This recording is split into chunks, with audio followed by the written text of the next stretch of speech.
जहां तक जेन जी और उसके आंदोलन की बात आप कर रहे हैं, तो पूरे देश में युवाओं में आक्रोश है, गुस्सा है।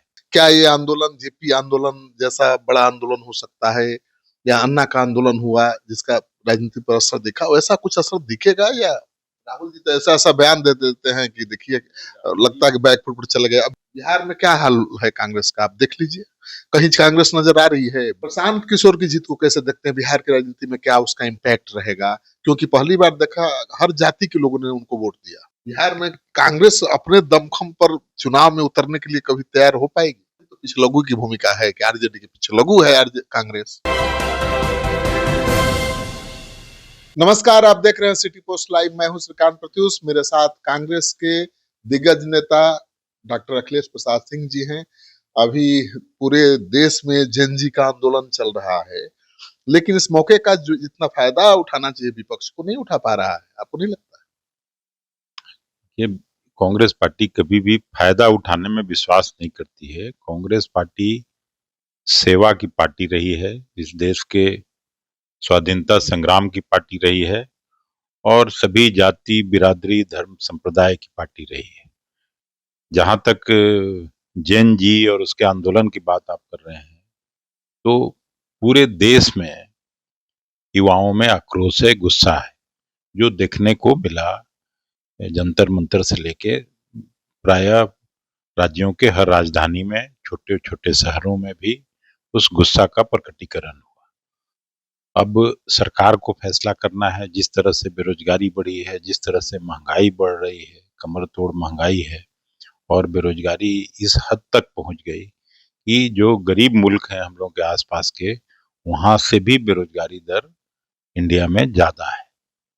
तो ये गुस्सा है। कांग्रेस पार्टी शुरू से न केवल राहुल गांधी जी और हम लोग सब साथ लोकसभा में आए थे 2004 में, उस समय से वो प्रायः हर यूनिवर्सिटी में जाने का काम उन्होंने किया, छात्र छात्राओं के साथ संवाद स्थापित करते रहे और आज भी छात्रों की गुंज कार्यक्रम उनका हर जगह चल रहा है। लेकिन सवाल ये उठ रहा है ना कि क्या ये आंदोलन जेपी आंदोलन जैसा बड़ा आंदोलन हो सकता है, या अन्ना का आंदोलन हुआ जिसका राजनीति पर असर दिखा, वैसा कुछ असर दिखेगा? या नहीं, देखिए, ये आंदोलन तो उससे भी बड़ा है। वो आंदोलन तो सीमित था, गुजरात से शुरू हुआ, बिहार तक आया, लेकिन ये आंदोलन तो पूरे देश में है। और उसका कारण है कि बच्चे यूनिवर्सिटी में एक तरफ प्रश्न पत्र लीक हो रहे हैं, फिर जिनको के पास डिग्रियां हैं उनको कहीं नौकरी नहीं है, अवसर नहीं है, तो इसको लेके लोगों में गुस्सा है। सबसे युवा देश है हम लोगों का, और यहाँ युवा पढ़ते लिखते इसलिए हैं कि उनको जॉब मिले, जॉब की निश्चितता हो, तो वो कुछ है नहीं। लेकिन कोई अल्टरनेटिव तो होना चाहिए लोगों के पास, कौन दिख रहा है? नहीं तो आपको कांग्रेस पार्टी अल्टरनेटिव नहीं लग रही है? राहुल जी तो ऐसा ऐसा बयान दे देते हैं कि देखिए लगता है कि बैकफुट पर चले गए। अभी आप देख, मनुस्मृति महिलाओं को लेकर बयान दे दिए। राहुल जी का मतलब यही है। अब पता नहीं आप उनके किस बयान का जिक्र कर रहे हैं कि वो सभी लोगों को, उसमें चाहे पिछड़े बिरादरी हो, अगड़ी बिरादरी हो, हिंदू हो, मुस्लिम हो, सिख हो, ईसाई हो, मजदूर हो, किसान हो, युवा हो, सभी का को लेके चलने की बात करते रहे हैं और कांग्रेस पार्टी हमेशा से ये राजनीति करती रही है। मनुस्मृति पर उनका बयान आया है जो जिसको लेकर विरोध हो रहा है। वो कह रहे हैं कि भाई महिलाओं को हमेशा पुरुषों के अधीन दिखाया गया है। तो अब मनुस्मृति में कुछ चीजें ऐसी लिखी गई हैं जो ग्राह्य नहीं है, ये भी सच है।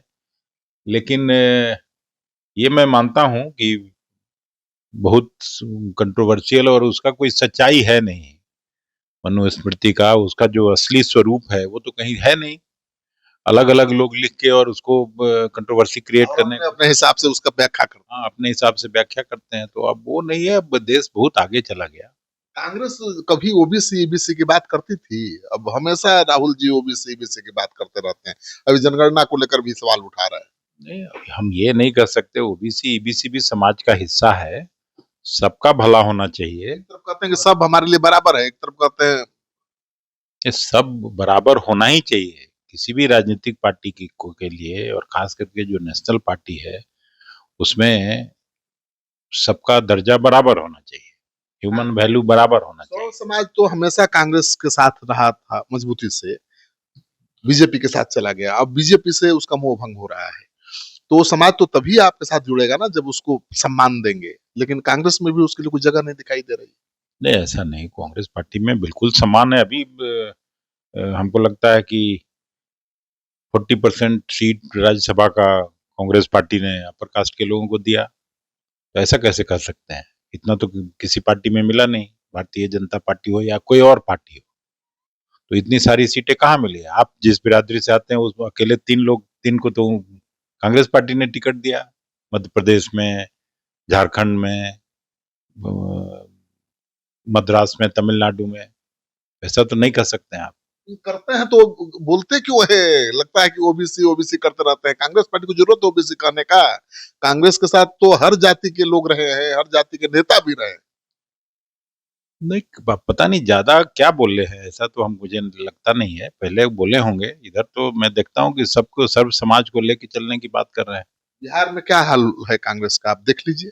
कहीं कांग्रेस नजर आ रही है? बिहार सरकार के घेराबंदी कर सकती थी कांग्रेस, जो मुद्दा है उसको उठा करके अपनी जमीन मजबूत कर सकती थी, कहीं दिखाई दे रहा है कांग्रेस? नहीं तो इसका निश्चित उत्तर तो वहाँ के जो प्रदेश के प्रभारी हैं उनसे लीजिए, या वहाँ के अध्यक्ष से लीजिए। ये सवाल हमसे आप क्यों पूछ रहे हैं? क्या बिहार के बड़े नेता है कांग्रेस के? नहीं, ठीक है, हम जो उचित फोरम है वहाँ अपनी बात कहते हैं, लेकिन ये आपको कहने की जरूरत नहीं, मैं नहीं समझता हूँ।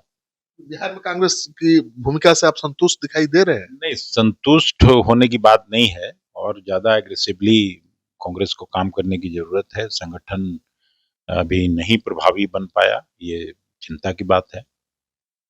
प्रशांत किशोर की जीत को कैसे देखते हैं? बिहार की राजनीति में क्या उसका इम्पैक्ट रहेगा?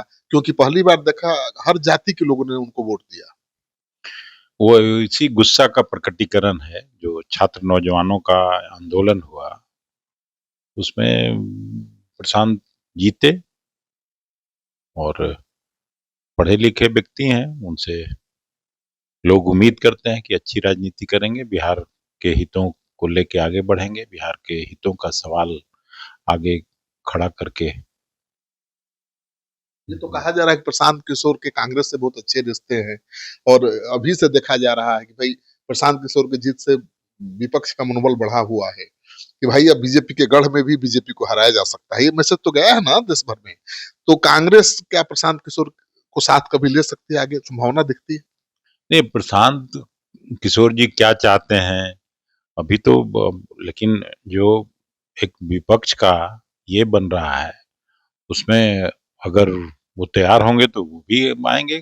सभी पार्टियों को एक साथ रखने की योजना चल ही रही है, तो उसमें प्रशांत किशोर कोई अलग थोड़ा ही है। अगर बीजेपी के खिलाफ राजनीति करेंगे आगे भी, लेकिन प्रशांत किशोर जी तो कभी बीजेपी के साथ, कभी कांग्रेस के साथ, कभी किसी और रीजनल पार्टी के साथ, अभी तक तो उनका यही रहा है।